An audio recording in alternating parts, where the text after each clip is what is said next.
আলোচনা গীতার ২য় অধ্যায়, সাংখ্যযোগ। বিষাদের অন্ধকার ভেদ করে জ্ঞানের সূর্যোদয়। এক নীরব মুহূর্তের গভীরতায় কুরুক্ষেত্রের বিশাল প্রান্তরে দুই সেনা মুখোমুখি দাঁড়িয়ে।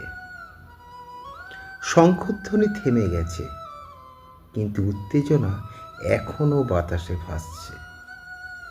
রথের উপর বসে আছেন অর্জুন, এক সময়ের অজেয় বীর, আজ যেন সম্পূর্ণ ভেঙে পড়া এক মানুষ।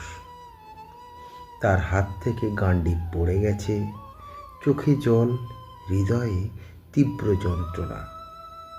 তার সামনে শত্রুরূপে দাঁড়িয়ে আছে তার নিজের মানুষ, তার নিজের সম্পর্ক।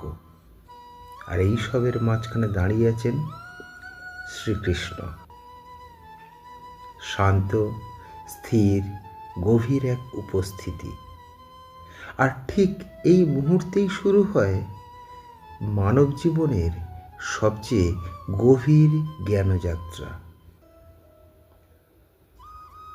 অর্জুন মাথা নিচু করে বললেন, হে মাধব, আমি বিভ্রান্ত।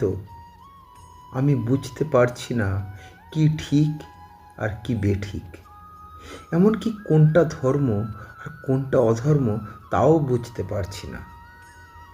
এখন যাতে আমার ভালো হয় তা তুমিই আমাকে বুঝিয়ে বলো।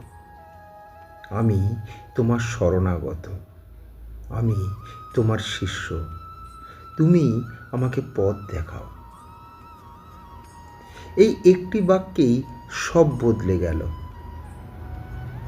বন্ধু থেকে গুরু, এই সম্পর্কের রূপান্তরই গীতার প্রকৃত সূচনা।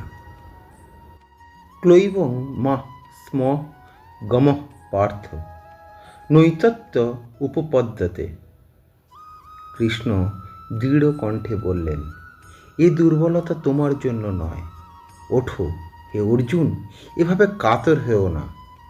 এমন কাপুরুষের মতো আচরণ তোমাকে শোভা পায় না। তাই এই হৃদয়ে দুর্বলতা ত্যাগ করো এবং যুদ্ধের জন্য প্রস্তুত হও। এই কথায় যেন বজ্রপাত হলো অর্জুনের মনে। কৃষ্ণ বুঝিয়ে দিলেন, সত্যিকারের শক্তি আসে ভেতর থেকে। কৃষ্ণ বোঝালেন, কখনো কখনো কঠিন কাজই সঠিক কাজ। ভালোবাসা মানেই সবসময় নরম হওয়া নয়, কখনো কঠোর হওয়াও ধর্ম। তারপর কৃষ্ণ ধীরে ধীরে এক গভীর সত্য প্রকাশ করলেন। নো জায়তে ম্রিয়তে বা কদাচিৎ নায়ং ভূত্বা ভবিতা বা ন ভূয়ঃ অজনিত্য শাশ্বতাহং পুরাণ ন হন্যতে হন্যমানে শরীরে। অর্থাৎ আত্মা কখনো জন্মায় না বা কখনো তার মৃত্যুও হয় না। তুমি যাকে নিয়ে শোক করছো তারা কেউই সত্যিকারের অর্থে হারিয়ে যাচ্ছে না। মনে রেখো, মৃত্যু শেষ নয়, এটা শুধুই এক পরিবর্তন। শরীর ক্ষণস্থায়ী, অর্থাৎ শরীরের নাশ হয়। আজ আছে কাল নেই, কিন্তু আত্মা সে চিরন্তন, অবিনশ্বর। বাসাংসি জীর্ণানি যথা বিহায় নবানি গৃহ্যাতি নরহ পরাণি তথা শরীরানি বিহায় জীর্ণা নন্যানি সংজাতি নবানি দেহি। অর্থাৎ মানুষ যেমন পুরনো জীর্ণ পোশাক ছেড়ে নতুন পোশাক পরে, তেমনি আত্মা জীর্ণ এই দেহ ছেড়ে নতুন দেহ গ্রহণ করে। অর্জুন স্তব্ধ হয়ে শুনছিল। তার ভয়ের ভিতটা ধীরে ধীরে ভাঙতে শুরু করল। কৃষ্ণ বললেন, তুমি একজন ক্ষত্রিয়, ধর্মযুদ্ধ করা তোমার কর্তব্য। আর এই যুদ্ধ থেকে পালানো মানে নিজের কর্তব্য থেকে পালানো। মনে রাখবে, জীবনে কখনো কখনো কঠিন পথই হয় সঠিক পথ। এরপরে কৃষ্ণ বললেন, কর্মণ্যে বাধিকারস্তে মা ফলেষু কদাচন মা কর্মফল হেতুর্ভূর্মা তে সঙ্গস্ত কর্মণি। অর্থাৎ কর্ম করো, কিন্তু ফলের প্রতি আসক্ত হয়েও না। কারণ কর্মেই তোমার অধিকার, কর্মফলে নয়।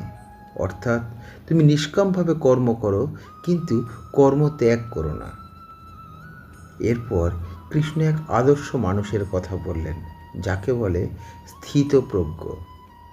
দুঃখে সনুদিগ্ন মনা, সুখে সুবিগত স্পৃহ, বিতরাগ ভয় ক্রোধ, স্থিতধীর মুনি রুচ্যতে।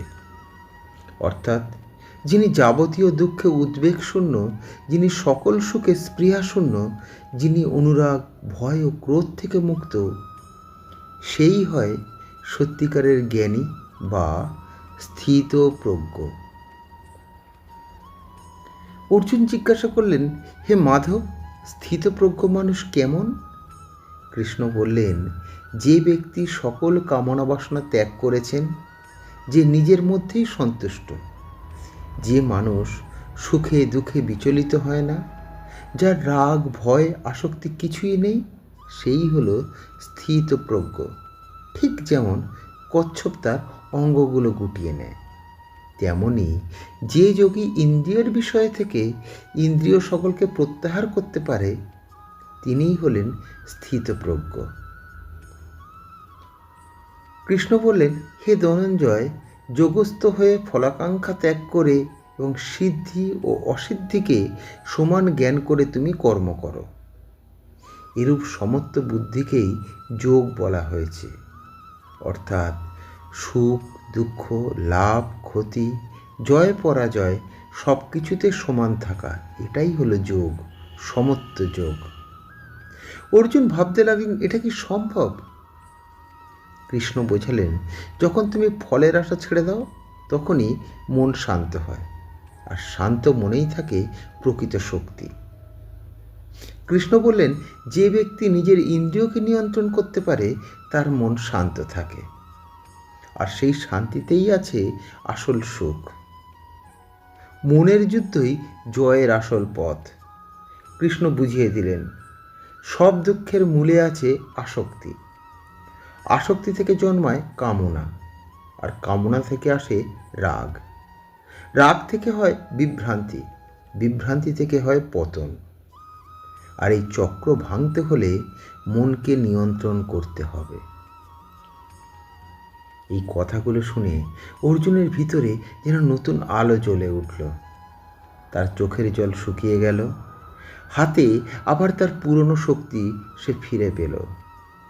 সে বুঝতে পারল, জীবন শুধু অনুভূতির নয়, কর্তব্যেরও।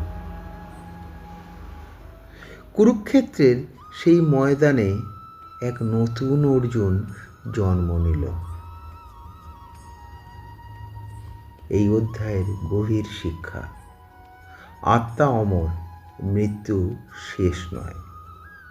কর্তব্যই আসল ধর্ম, ফলের আসক্তি দুঃখের কারণ।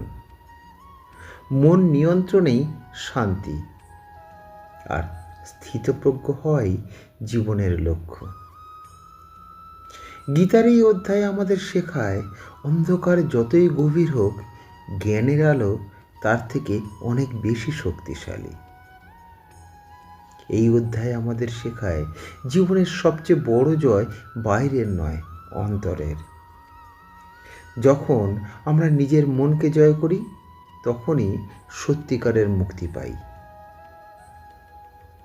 গীতার দ্বিতীয় অধ্যায় এখানেই শেষ হলো। পরবর্তী পর্বের জন্য আমাদের সঙ্গে থাকুন। ভালো লাগলে চ্যানেলটি সাবস্ক্রাইব করবেন। আপনারা ভালো থাকবেন। হরে কৃষ্ণ।